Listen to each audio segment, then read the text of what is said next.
وعلى آله وأصحابه وتابعه على مرور الزمان. أشهد أن لا إله إلا الله وحده لا شريك له المنزه من الجسمية والجهاد والمكان والزمن. وأشهد أن سيدنا محمدا عبده ورسوله الذي كان خلقه القرآن. اللهم صل وسلم على سيدنا ومولانا محمد وعلى آله وأصحابه ومن تبعهم بإحسان. سبحانك لا علم لنا إلا ما علمتنا إنك أنت العليم الحكيم.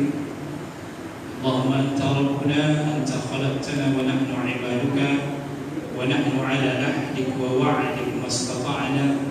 نعوذ بك من شر ما صنعنا، ونبوء لك بنعمتك علينا، ونبوء لك بذنوبنا فاغفر لنا إنه لا يغفر الذنوب إلا أنت.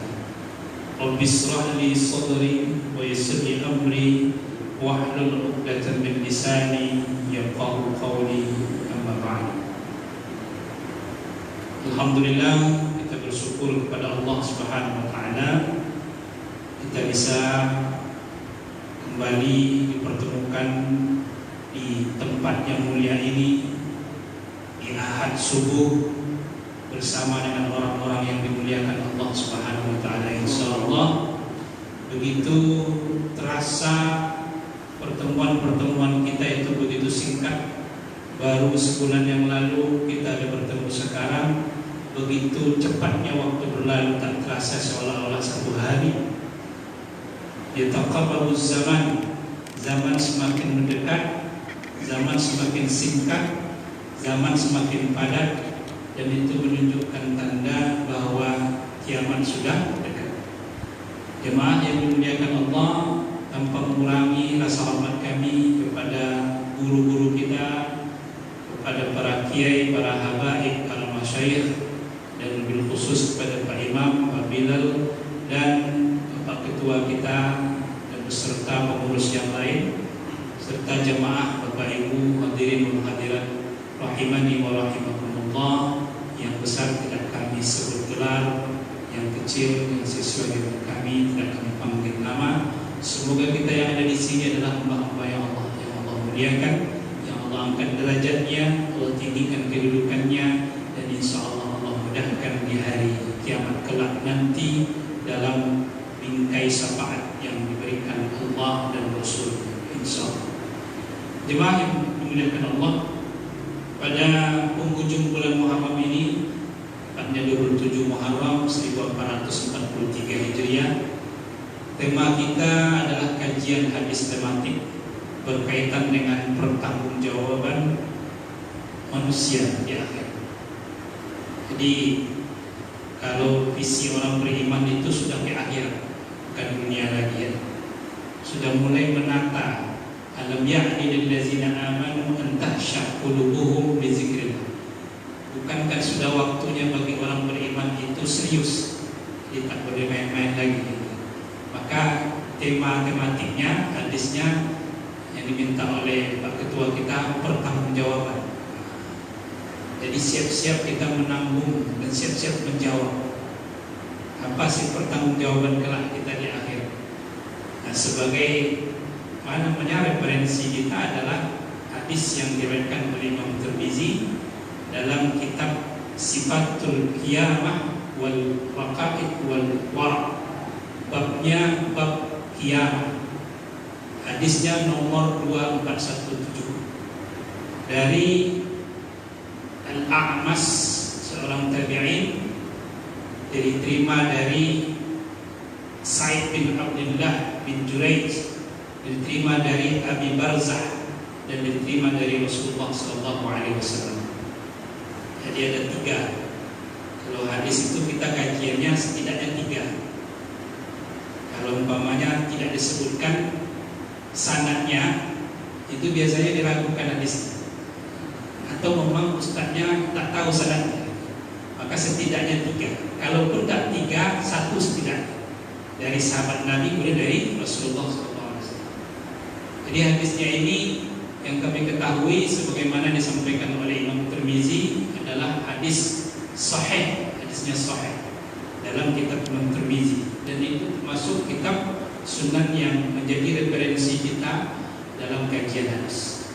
Di Bapak Ibu yang ada Sunan Tirmizi atau di Android atau di buku atau mungkin berbeda nomor hadisnya. Di nomor hadis di kami itu 2417 dalam kitab Sifatul Qiyamah, sifat kiamat, wal waqa'iq, yaitu hal-hal yang membuat hati kita rapuh, wal wara', dan sifatnya orang wara', babnya bab kiamat.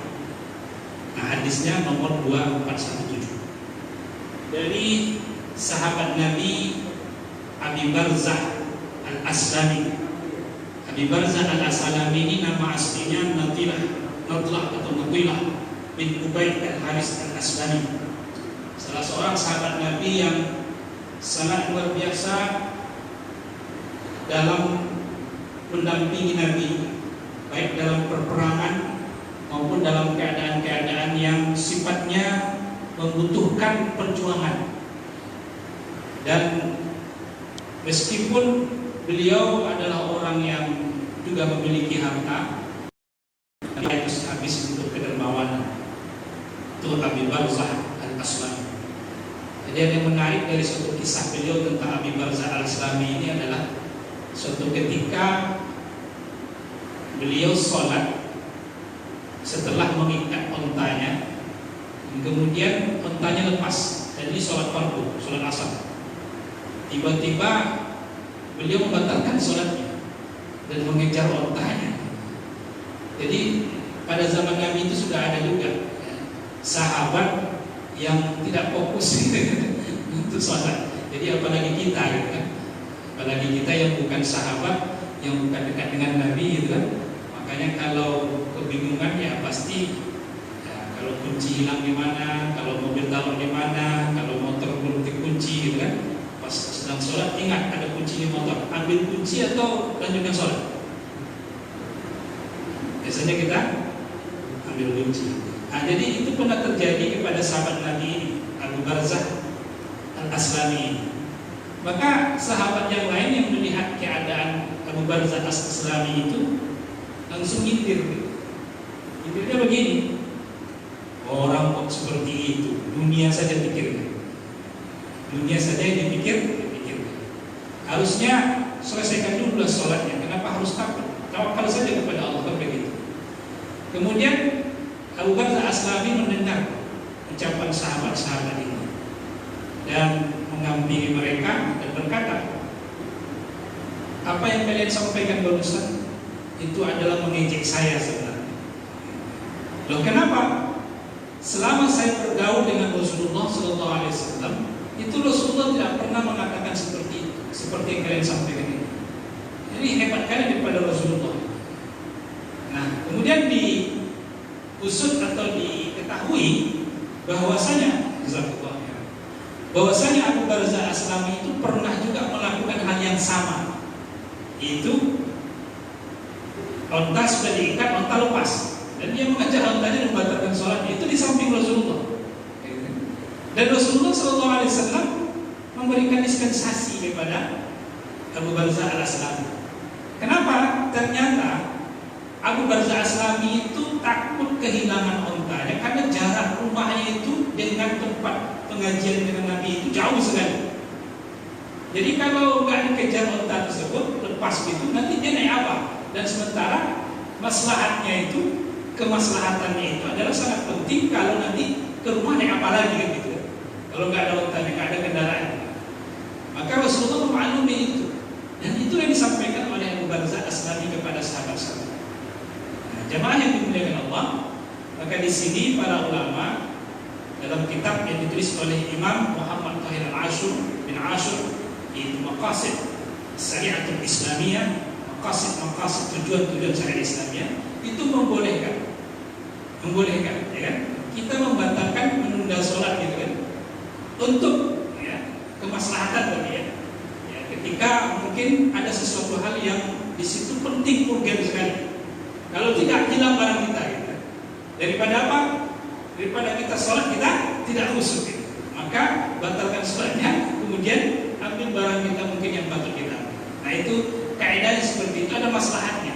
Kenapa? Karena waktu masih ada. Kecuali mungkin jemaah yang dimuliakan Allah, kita tidak urgen gitu kan, tidak urgen. Tapi kalau urgen, nah ini dialami oleh sahabat Abu Barzah Al-Aswad. Nah beliau menerangkan hadis. Sedikit pengenalan tentang sahabat ya.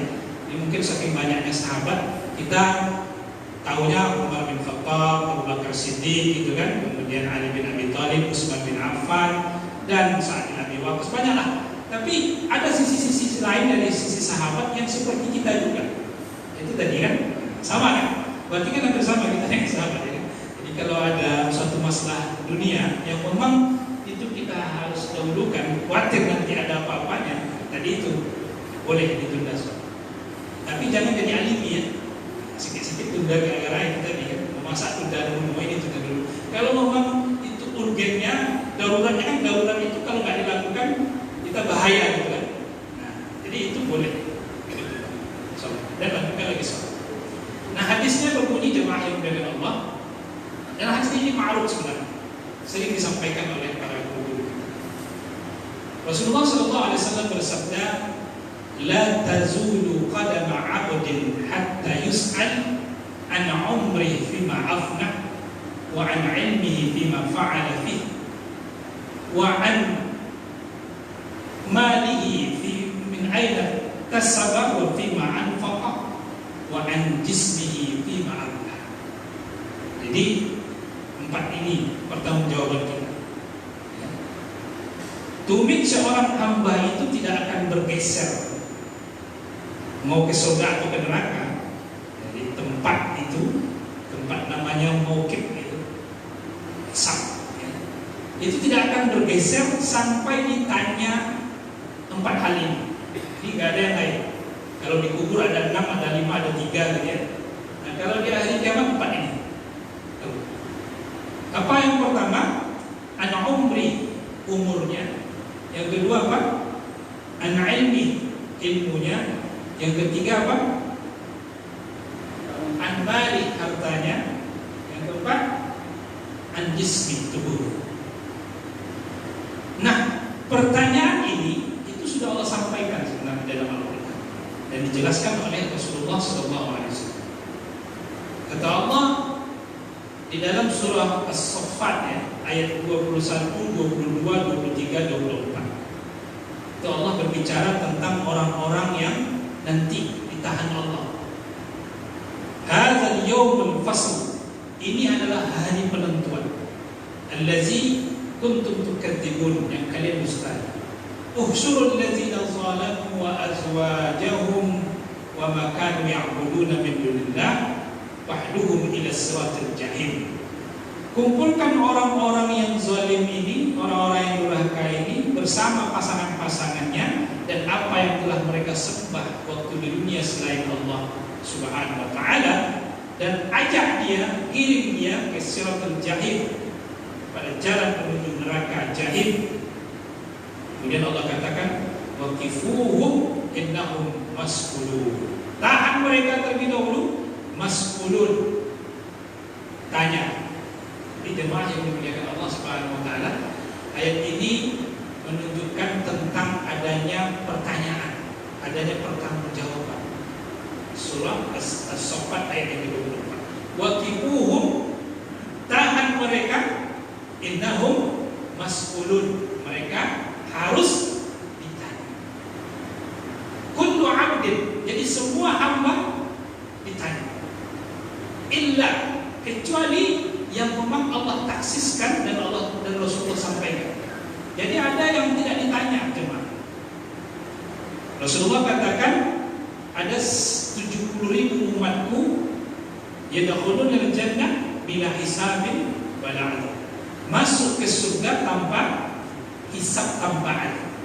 Ada 70.000. Selain dari 70.000 ini mereka tidak ditanya. Selain dari para nabi tidak ditanya. Jadi kullu abdin, siapa saja manusia itu ditanya. Nah, ada lagi yang mengatakan orang-orang kafir tidak ditanya, karena memang sudah jelas ke neraka gitu ya. Tidak perlu ditanya lagi. Yang ditanya adalah orang-orang yang sudah sampai kepadanya berita-berita tentang Islam, ya, ajaran Islam, dan kemudian pertanyaannya itu kata para ulama, lima lam taf'al, gitu. Kenapa Anda tidak melakukan? Tapi pertanyaannya itu tidak maza fa'alta, apa yang telah kamu lakukan? Ada sebagian ulama mengatakan seperti itu. Pertanyaan itu lima lam taf'al, kenapa Anda tidak melakukan? Biasanya kan pertanyaannya apa yang Anda lakukan? Ini lima lam taf'al, kenapa Anda tidak lakukan? Kalau hal itu sudah sampai kepada orang-orang ini, dan jemaah yang dimuliakan Allah, maka pertanyaan yang akan kita jawab ini adalah pertanyaan berat sekali, 4 ini. Jadi tidak ada yang lain dari 4 ini. Jadi tidak ada pertanyaan tentang suamimu, istrimu, anakmu. Jadi pertanyaannya diawali dengan apa? An umri fima afna. Ini pertanggungjawaban umur. Pertanggungjawaban umur. Umur kita itu kan ada tamyiz, ada ba'da tamyiz ilal bulugh, ada ilal bulugh ila mafawq, gitu.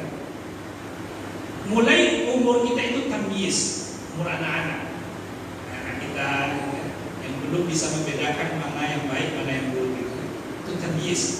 Jadi apa yang dilakukan oleh anak ini, kebaikan atau keburukan, ya kebaikan tidak bernilai, keburukan ya tidak dosa. Itu tamyiz. Nah, ini tidak ditanya.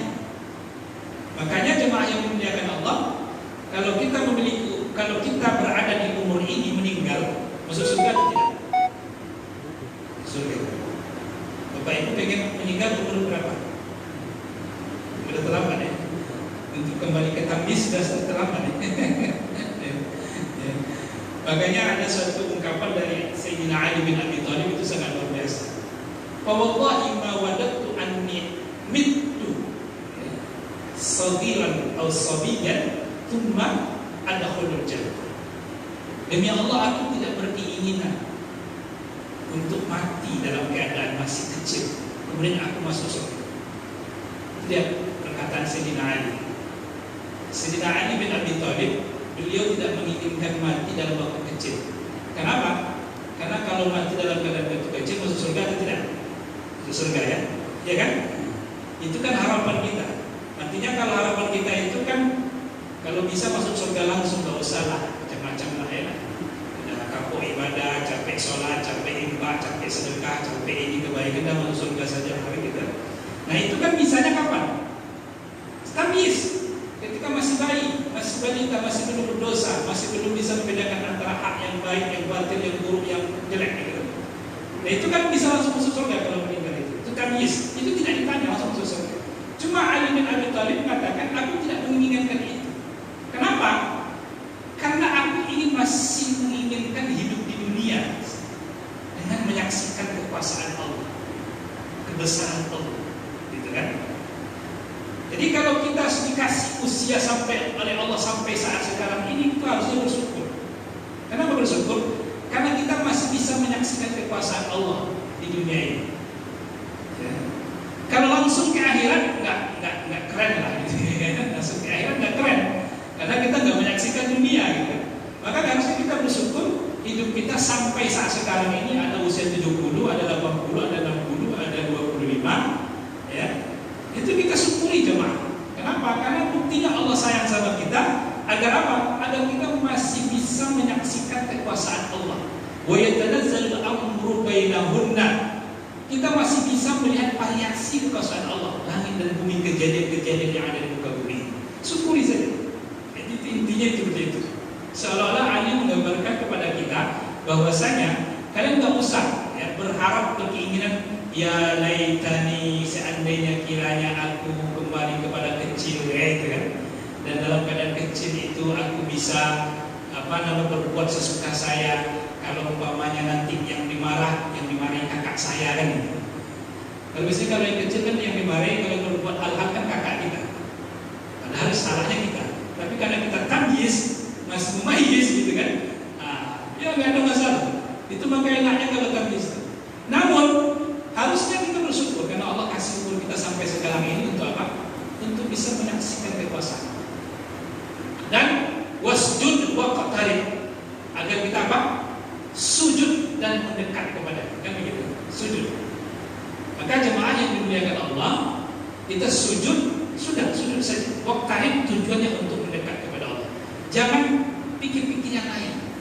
Kadang-kadang kan banyak pikiran kita gitu. Sujud agar sehat, maka kita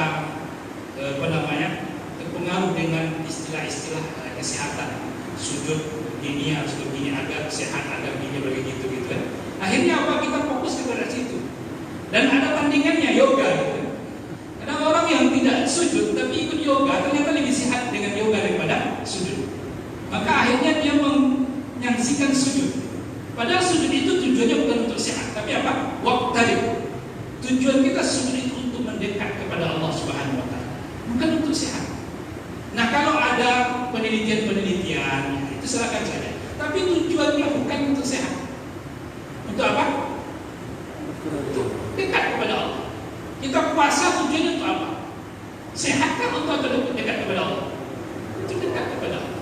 Tapi kalau ada yang menganalisa puasa begini seperti bisa sehat, ya silakan saja. Itu bonus. Tapi tujuan utama kita adalah dekat kepada Allah Subhanahu wa taala.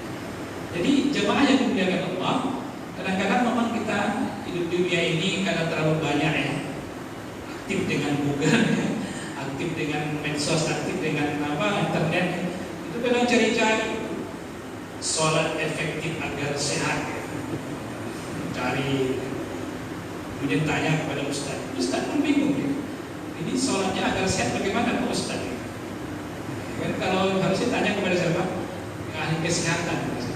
Nah, cuma dalam prinsip agama kita, dalam Islam, pasjud waqtarib. Intinya sudah. Alhamdulillah kita dari umur sampai 70, 60, 50 gitu. Sekarang ini kan masih lekas usia ya.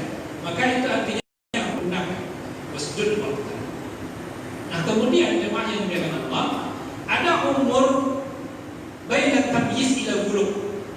Dari mulai anak-anak sampai mulai ke balik. Balik itu udah berapa umur? 13 atau 17? 13 kalau di Arab sana itu 13 kan orangnya besar-besar. Kita mungkin 17. Nah, dari tamyiz itu ke bulugh itu, nah itu belum ditanya secara detail. Tapi apa yang dilakukannya dapat pahala. Makutiba lahu, apa yang dilakukan atau yang diwajibkan kepadanya, sholat dia dapat pahala. Nah, untuk yang maksiat belum sempurna, artinya ya tidak ini kali lah ya, karena masih sampai habis ke bulu. Nah, yang bahaya itu adalah dari bulu ke yang kita ini, dari bulu, dari sudah mulai balik sampai ke kita ini. Nah, ini fase yang ketiga ini bahaya coba. Ini harus kita hati-hati. Kenapa?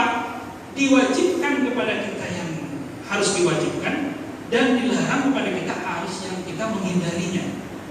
Jadi hati-hati.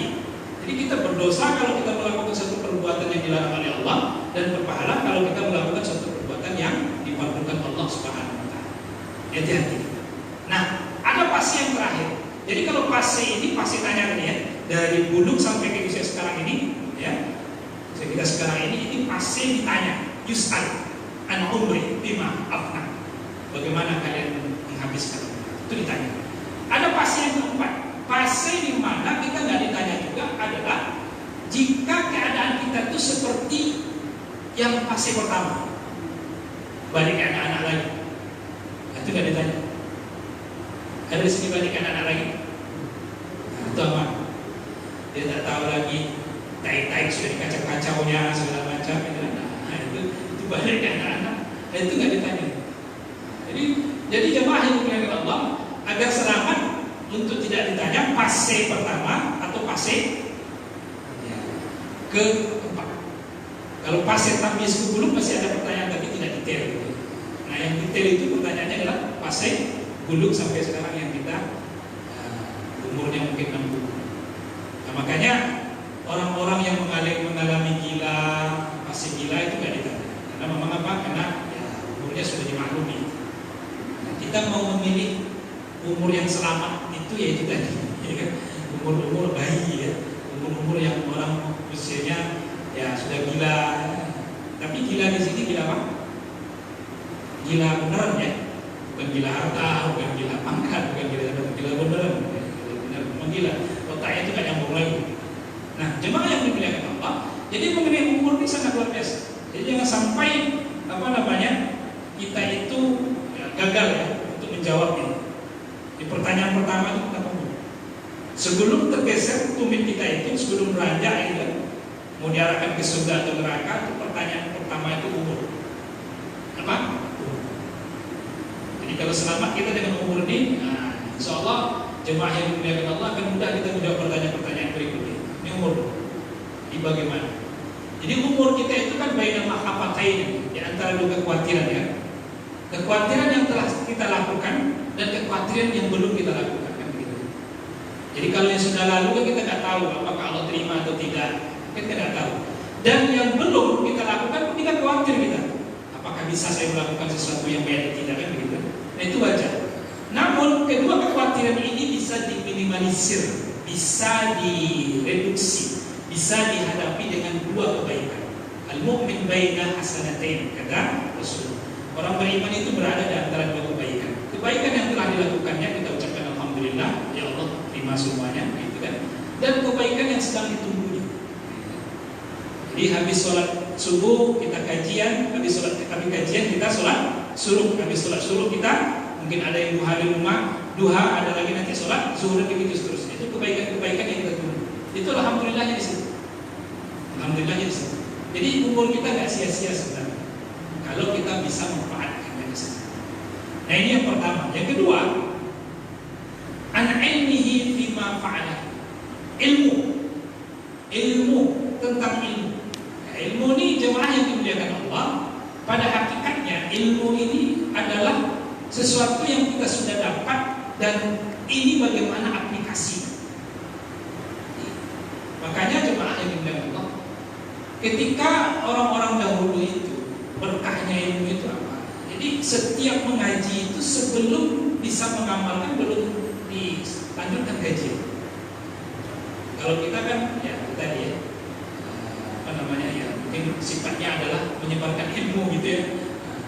Padahal ilmu itu harusnya dilakukan dulu. Jadi zakat ilmu itu adalah tatbiq. Zakatnya apa? Tatbiq, yaitu menerapkannya. Maka orang-orang dulu itu kalau ngaji halaqah-halaqah itu ya kajian itu belum dilanjutkan sampai betul-betul dia memahami dengan dan mengamalkan. Nah, sebagai contoh di dalam Al-Quran itu jemaah ada 4 ya sebagai keberkahan ilmu itu, sehingga nanti 4 ini mudah kita akan nanti menjawab terakhir. Itu Allah menggunakan kata kunu itu jadilah. Yang pertama adalah ilmu yang sudah sampai kepada orang yang diberikan amanah oleh Allah untuk menjabat. Kunu qawwamina lillahi syuhada'a bil qist. Jadilah kalian penegak-penegak keadilan ya, yang dengan ilmu yang kalian dapat. Ini yang pertama. Jadi ini kan pertanyaannya berat ini. Kullukum ra'in wa kullukum mas'ulun min ra'iyati. Kalian sudah tahu amalkan atau tidak? Makanya kunu, jadilah kalian apa? Orang-orang yang menegakkan kebenaran untuk menjadi saksi bagi Allah Subhanahu. Yang kedua, di dalam Al-Quran itu Allah katakan kunu ansarullah. Jadilah kamu penolong-penolong Allah. Maksudnya apa penolong Allah ini? Agama ini jangan kalian berkali-kali. Karena kata Rasulullah ada 6 orang yang dilaknat oleh Allah Subhanahu wa taala. Di antara 6 itu apa? Az-za'id fi kitabillah. Ada orang-orang yang menambah, mengurangi ketentuan-ketentuan. Termasuk yang dilaknat Allah. Maka apa? Jadilah ansarullah yang benar, penolong-penolong Allah yang benar. Kemudian yang ketiga, kunu rabbaniin. Jadilah kamu pendidik-pendidik. Jadi jemaah yang dimuliakan Allah, baik kita sebagai orang tua, baik kita sebagai guru, baik kita sebagai orang-orang yang diberikan kepercayaan atau diminta ya, ilmu pengetahuan kepadanya, maka pertanggungjawabannya besar tidak bisa. Kenapa? Karena Allah sudah katakan kunu rabbaniin ya, di dalam surah Al-Maidah ayat 72 ya. Jadilah kamu orang-orang yang mendidik. Hati-hati. Pendidik orang tua ini kan harus berarti bukan ditanya dengan ilmu itu. Apa yang telah diamalkan? Nah yang terakhir, kunu qiradatan khasi'in. Kalau enggak, jadilah kamu kera-kera yang merugi. Ya? Ini kan kasar begini ya. Kalau sudah, makanya ada cerita-cerita fabel. Fabel itu ada cerita-cerita hewan. Nah itu banyak cerita-cerita hewan tentang yang tak jadi, yang tak berhasil segala macam. Kalau nggak jadi seperti itu lah, kunu qiradatan khasi'in. Tentu kita tidak ingin seperti ini. Kita ingin menjadi orang-orang yang sudah diamanahkan oleh Allah ilmu. Maka wailun liman alima wa lam ya'lam. Itu suatu kecelakaan, suatu kebinasaan bagi orang yang sudah tahu tapi tidak mengamalkan. Berat sekali. Jadi pertanggungjawaban yang kedua adalah ilmu. Yang ketiga, pertanggungjawaban kita yang berat itu, yang kita tidak akan bergeser domain kita, itu adalah an malihi min aina tasaba wa fima anfaqa. Jadi tentang harta itu ada dua. Pertama, dari apa atau bagaimana dia mendapatkannya dan untuk apa dibelanjakan. Maka keadaan kita dengan harta ini Pak. Yang pertama, ada orang mendapatkan dengan cara yang halal dan menggunakannya dengan untuk yang halal, aman. Ini aman. Ini nggak ditanya, ini selamat ini, ya kan? Ada yang menggunakannya, mendapatkan dengan cara yang halal dan menggunakan dengan cara yang halal. Diperuntukkan juga kepada yang halal, aman. Yang kedua, ada yang mendapatkan dengan cara yang haram dipergunakan untuk yang halal. Tetap ditanya, gitu kan? Ditanya. Walaupun dia mendapatkan walaupun tujuannya untuk yang halal, tapi dapatnya dengan cara yang haram. Tetap ditanya. Luar biasa. Kemudian ada jemaah yang dimuliakan Allah, dapat dengan cara yang halal, tapi diperuntukkan kepada yang haram. Tanya lagi, pasti ditanya. Nah, yang terakhir ini yang paling berat. Ada dengan cara yang haram digunakan untuk yang haram. Berat atau tidak? Jadi untuk perkara mengenai harta ini, latus anunna yauma izin aninna. Jadi rasa syukur kita saja tetap dipertanyakan. Kita bersyukur dengan nikmat yang Allah berikan itu juga dipertanyakan. Apalagi kita mendapatkan dengan cara yang tidak benar, digunakan juga dengan cara tidak benar. Ini an malihi min aina tasaba wa fima anfaqa. Hartanya bagaimana dia mendapatkannya dan untuk apa yang dibelanjakan. Ini dua. Kalau ilmu tadi satu ya, tapi kalau harta apa? Kalau umur satu, kalau harta dari apa yang kamu dapatkan dan untuk apa kamu. Nah ini siap-siap kita untuk menyiapkan jawabannya. Jawabannya kapan kita siapkan? Sekarang. Pertanggungjawaban yang ketiga, yang keempat, yang terakhir. Jadi 4 saja. Tapi 4 ini berat. Kalau dikubur berapa? 3, 5 atau 6 manual buka gitu kan? Insya Allah sudah siap lah jawabannya. Nah, sudah. Karena sudah Allah bocorkan kan? Sudah Allah bocorkan. Kisi-kisinya sudah Allah kasih tahu. Jadi artinya sudah mudah. Jadi kalau anak belajar sudah kasih tahu kisi-kisinya untuk besok itu dari dia agak mudah. Di malam itu dia apa namanya murojaah. Kalau kita kan tinggal murojaah di dunia ini. Murojaahnya apa? Itu siapa jawabannya itu soalnya sudah ada. Nah, yang terakhir adalah al-jismi bima abla. Tubuhnya itu bagaimana? Tubuhnya itu. Jadi tubuh kita itu jemaah yang dimuliakan Allah Subhanahu wa taala, ada mata, ada telinga, ada mulut, ada hidung, ada tangan, ada kaki. Itu tubuh kita. Tubuh kita ini gunanya untuk apa? Kan tubuh kita, mata, tangan, kaki, semuanya kan itu adalah ciptaan Allah, makhluk Allah Subhanahu wa taala. Dan karena ini adalah ciptaan Allah, maka ciptaan Allah itu khuliqat lima khuliqat. Dia diciptakan untuk sebagai pengabdian kepada Allah Subhanahu wa taala. Maka kalau mata, jaga mata kan gitu kan. Kalau punya telinga, jaga telinga kan gitu. Kalau punya kaki, jaga kaki, tangan begitu. Kenapa? Karena memang ini adalah ciptaan Allah. Dan Allah bermaksud menciptakan ini semua apanya untuk Allah, untuk mengabdikan kepada Allah. Ya. Kalau jidat kita digunakan untuk sujud kepada Allah, kan begitu kan? Ini tubuh ini berat. Maka kalau kita menggunakan tubuh kita ini yang untuk hanya berhias-hias saja, kemudian menjadi fitnah bagi orang yang lain, maka hati-hati. Pertanyaannya, nah permasalahannya mungkin adalah tidak hanya mulut yang menjawab, gitu kan? Makanya kata Allah Subhanahu Wa Taala, wa mayantikuna wa la yuzanu lahum fayatazir. Jadi nanti ngomong ini semua anggota tubuh dan kita kewalahan, loh kamu kan nggak saya suruh ngomong gitu. Gitu. Jadi kalau mulutnya ngomong masih bisa kita atur gitu. Nah, semuanya kan ngomong akan menjadi saksi. Makanya kata Allah Subhanahu Wa Taala dalam surah Al-Isra itu, wa kafa bi nafsika 'alaika al-yawma hasiba. Jadi diri kita itu sudah cukup menjadi saksi. Mata kita, tangan kita, kaki kita, semua tubuh kita ini. Maka Rasulullah SAW, seorang nabi, seorang pilihan, Khalilullah, kekasih Allah yang dekat dengan Allah, tetap meminta kepada Allah, Allahumma ja'al amami nuran wa khalbi nuran wa simali nuran wa yamini nuran wa tahti nuran wa fawqi nuran wa ja'alni nuran. Bayangkan, itu baca doa ini, ya Allah, jadikan di depanku cahaya, di belakangku cahaya, samping kananku cahaya, samping kiriku cahaya, di atasku cahaya, di bawahku cahaya, dan tubuhku cahaya. Karena nanti yang membedakan kita dengan orang-orang yang hisabnya berat itu adalah cahaya. Yauma tabyaddu wujuhum wa taswaddu wujuhum. Nanti akan beda antara orang yang bercahaya dengan orang yang tidak bercahaya. Jadi hisab itu nggak lama sebenarnya. Karena sudah ketahuan antara orang bercahaya atau tidak bercahaya, itu sudah ketahuan. Ya kan? Maka tubuh kita ini usahakan bercahaya dan cahayanya terang, jangan gelap-gelap. Ya kan? Kalau cahayanya gelap-gelap nanti antum malaikat jadi ragu, ini bercahaya atau tidak? Ya kan? Tapi kita mohon kepada Allah, karena memang Allah katakan cahaya, gitu kan? Rasulullah kan berdoanya, ya Allah jadikan tubuh saya ini bercahaya. Cahayanya kan dibilang Rasulullah, mubinan atau ghairu mubinan, jelas atau tidak, terang atau tidak, berarti masih selamat yang gelap-gelap. Jadi yang diskotik masih selamat ya kan?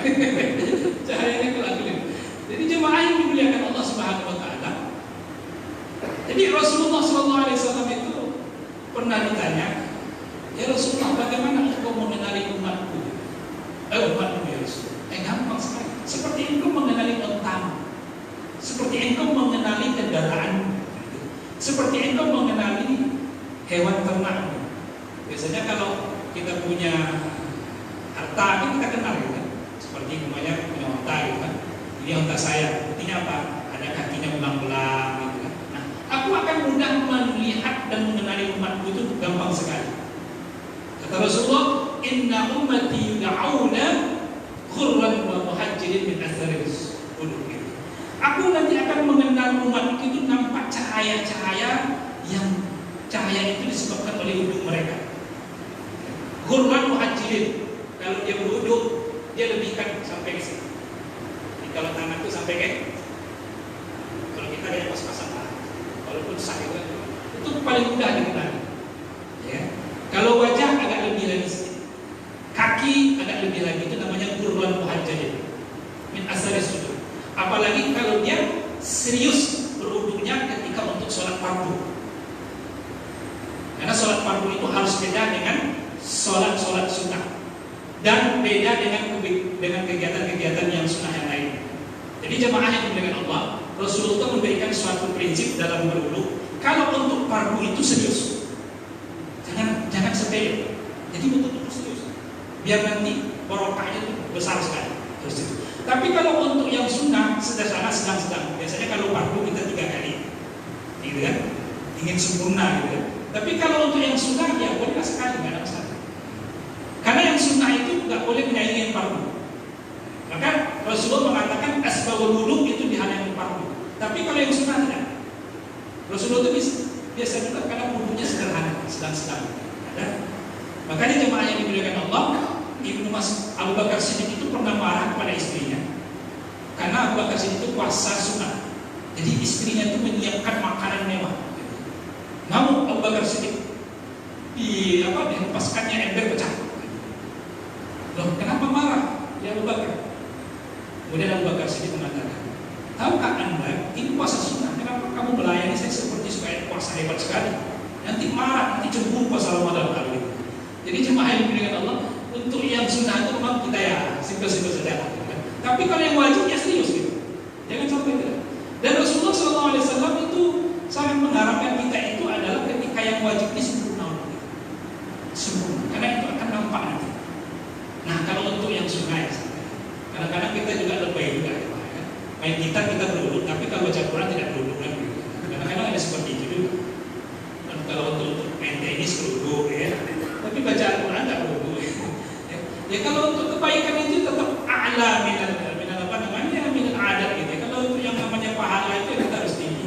Kenapa main kita beruduk takut mati dalam keadaan ini? Kita, tapi baca Quran tidak beruduk itu kan lebay juga kalau sekarang. Maka jemaah yang dimuliakan Allah Subhanahu Wa Taala. Jadi tubuh kita ini jadikan cahaya. Nanti akan mudah dilihat.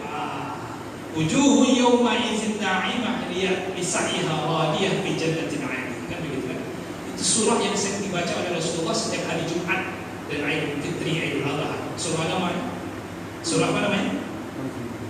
Ada surah yang sering dibaca Rasulullah setiap salat Jumat dan salat Id. Surah apa? Surah Al-A'la. Ini surah Al-Ghasiyah. Surat yang ke-87 88. Ya, itu diantaranya kalau katakan nanti orang-orang yang berwudu ini yang nampak putih berseri wajahnya ini wujuhu yawma idzin na'im, wajah yang bersih. Yang bersih ini kita cari. Jadi jangan gelap-gelapkan wajah. Walaupun di dunia gelap, di akhirat harus terang, jelas. Maka nanti orang-orang yang munafik itu yaqulul munafiqun wal munafiqat anzuruna naqtabis min nurikum. Wahai orang-orang yang sudah percaya, yang beriman, tunggu kami ingin mengambil cahaya kalian. Itu nanti orang-orang munafik itu begitu ya. Makanya jemaah yang dengan Allah, tubuh kita yang harus bercahaya. Walaupun tidak bercahaya di dunia, gelap menurut orang, tapi di akhirat bercahaya. Sepakat ya? Kenapa? Karena berat tubuh ini. Maka kalau cahayanya itu penuh dengan make up saja, maka hati-hati. Ya. Kecuali kalau make upnya memang secara syar'i, bukan untuk apa namanya? Untuk dipamer-pamerkan dan menjadi tinggi. Wallahu a'lam. Jadi ada 4 jemaah yang dimuliakan Allah, pertanggungjawaban kita kelak di hari kiamat, dan itu pertanyaan yang keempat ini kata para ulama tidak ada lagi pertanyaan yang lain. Tapi yang keempat ini mencakup semua. Gampang atau mudah? Gampang. Kalau jemaah kita, jemaah Nurul Jannah ini kan cahaya surga sudah jelas. Gampang-gampang susah. Mudah-mudahan begitu baik ini. Silakan ada pertanyaan.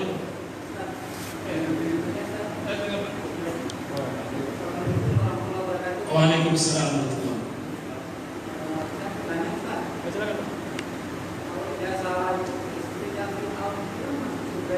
Asia.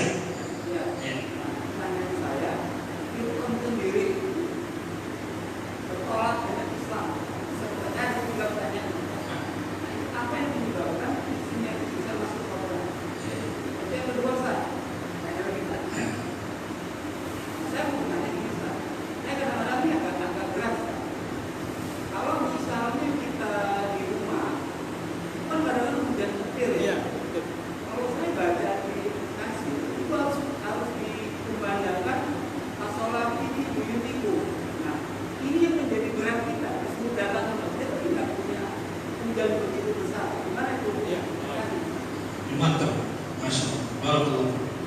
Jemaah yang dimuliakan Allah Subhanahu Wa Taala. Jadi mengenai Fir'aun, jadi Fir'aun itu sebenarnya ketika Nabi Musa dan Harun diperintahkan Allah untuk menjenguknya dan masih dalam keadaan lembut, faqula lahu qawlan layyin. Maka memang ini dakwah. Dakwah itu sampai kepada orang yang mengaku Tuhan pun Allah perintahkan tetap lembut. Padahal kan sudah menyelingkuhi Allah itu, sudah mengaku Tuhan itu kan luar biasa. Gitu. Harusnya kalau kami di posisi Nabi Musa langsung kami bunuh saja gitu. Mengaku Tuhan baik, tapi diperintahkan Allah tetap apa? Faqula lahu qawlan, tetap lembut. Cuma kalau urutan Fir'aun, Nabi Musa dan Nabi Harun ini dimanfaatkan oleh Fir'aun. Ana rabbukumul a'la, saya tetap Tuhan yang besar yang tinggi. Jadi memang secara skenario nya ya Allah sudah mengatur ini semua. Ya. Memang ahli benar gitu ya. Karena satu tadi tidak mau menerima nasihat dan mengaku menjadi itu. Bahkan ketika tenggelam pun Firaun itu masih dikasih kesempatan ya Pak. Kesempatannya apa? Untuk beriman. Cumanya ada cumanya. Dia berimannya itu adalah ketika sudah mau tenggelam yang nggak ada bisa lagi menyelamatkan dia. Pilihan nggak ada lagi, no choice. Karena hidup itu harus ada choice, harus ada pilihan. Dan di pilihan itulah yang sebenarnya kita diberikan kesempatan. Cuma ketika sebelum itu Firaun tidak menggunakan itu. Ketika mengejar Nabi Musa itu dan mengikuti Nabi Musa. Kan seharusnya kan ada pilihan di sini. Ya sudah, saya beriman, saya ngapain lagi? Nah cuma ketika nggak ada choice lagi, nggak ada pilihan lagi, nggak ada cara lagi, ini baru beriman. Dan itu masih sombong. Sombongnya kemana? Amantu bi ilahi aman bihi Bani Israel. Aku beriman sekarang dengan Tuhannya Bani Israel. Tadi disebutnya Allah, Tuhannya Bani Israel. Sombong atau tidak? Jadi sudah tenggelam pun sombong. Tapi mungkin kalau redaksinya diubah oleh Firaun masih mungkin saya enggak lah ya. Gitu kan? Aku sekarang beriman kepada Allah. Gitu. Ini tidak. Aku beriman kepada Tuhannya Bani Israel. Sombong atau tidak? Tak mau menyebut Allah itu. Kesalahannya. Makanya Allah enggak maafkan lagi. Sudah anta min ahli neraka. Yu'raduna alaihi guduwan wa isyan. Jadi neraka itu sudah dinampakkan oleh Allah kepada Firaun di dalam kubur. Siang dan malam itu sudah, apalagi nanti neraka itu sudah aktif di hari kiamat. Sudah tidak perlu hisab lagi, langsung jebol langsung. Nah, beda dengan Asia, istri Firaun. Karena Asia ini memang berdoa kepada Allah, ya Allah, jauhkan aku dari kejahatan Firaun dan pengikut. Wa bunili baitan fi jannatika, dan bangunlah di surgamu untuk rumah. Jadi memang itu dalam surat Tarik itu kan doa ada perempuan-perempuan yang bagi ibu-ibu bisa ditiru keimanannya gitu kan. Sayyidah Maria, kemudian ada Asia. Jadi memang keimanan ini menentukan segala-galanya. Walaupun mungkin ya ada orang yang dibakar dulu, tapi imannya masih ada, Allah akan selamatkan. Jadi iman itu segala-galanya. Walaupun nanti ada yang dibakar terlebih dahulu. Dan jangan khawatir dengan neraka. Neraka itu tidak mematikan, tapi apa? Menyiksa saja. Makanya biasanya kalau kita tersiksa itu kita masih bisa zikir atau tidak? Masih bisa. Biasanya kalau kita tersiksa kita masih mengucapkan apa? Ya Allah, gitu kan. Orang neraka, orang beriman yang masuk neraka, dia masih berzikir. Ya Manan, ya Hanan, wahai yang Maha Pemberi, wahai yang Maha Pengasih. Itu ucapan oleh neraka. Karena neraka itu tidak mematikan. Dan Allah akan keluarkan nanti orang-orang yang beriman yang dibakar dulu, karena pembakaran itu tujuannya apa? Untuk mensucikan. Dan dalam secara fikihnya, bakar itu juga cara untuk mensucikan. Itu. Makanya Imam Malik itu mengatakan ya, bahwasanya ketika batu bata kita itu, kadang-kadang kan campur batu bata itu kan dari yang kotor-kotor. Maka caranya apa? Dibakar dulu, biar bersih. Itu salah satu hikmahnya. Jadi orang yang masuk neraka itu tujuannya apa? Untuk disucikan. Jadi pembakaran itu, api itu mensucikan. Nah, jemaah yang berkata Allah, kemudian yang ketiga tentang sholatnya, sallu bi rihalikum atau sallu bi buyutikum. Itu memang ada pada masa Rasulullah SAW atau masa para sahabat. Ketika terjadi hujan deras, ya, kita terjadi apa? Lumpur. Jadi kalau pergi ke sana bisa basah kuyup, bisa kena lumpur, bisa ini, dan akhirnya nanti akan ya ribet lagi masuk ke masjid kotor segala macam, kan? Maka itu dimaklumi, dipahami. Nah itu dianalogikan sekarang dalam keadaan ini. Maka dulu itu ada ya, sebelum awal-awal pandemi itu kita diberitakan ada tausiah dari MUI itu kan, dan dibuatkan dengan fatwa para ulama yang menganalogi ke sana sebenarnya, yaitu dibolehkan sholat di rumah dengan keadaan yang seperti tadi. Itu kan dulu karena becek nggak ada ini. Nah kalau umpamanya sekarang, ya kalau umpamanya gitu kan, ternyata kita memiliki mobil yang bisa membawa kita ke sini, nggak ada salahnya juga, ya kan? Gitu kan? Kalau mobil kan pakai mobil, apalagi mobilnya tinggi kan, Pajero itu lah, sampai ke masjid kan nyaman, nggak kena becek ya. Itu kalau mungkin. Tapi kalau tak memungkinkan ya itu kita analoginya ke sana. Ada masalah. Petir pun gitu juga kalau mau khawatir dengan petir ya. Nah, pertanyaan kau, permasalahannya adalah itu tadi kita intinya. Ada masalah? Allah. Ada lagi? Habis ini terang. Jadi ibadah. Baik jemaah yang dengan Allah, mohon maaf dalam waktunya mungkin terlalu panjang juga tadi menyampaikan. Tapi ketahuilah karena memang urusan akhirat itu memang panjang, bukan singkat. Jadi tak bisa 2 SKS itu kalau kuliah tak bisa. Cuma itulah dipadatkan di Nurul Jannah ini selama kurang lebih setengah jam itu. Itulah terakhir. Insya Allah semua sudah paham ya, berarti ya.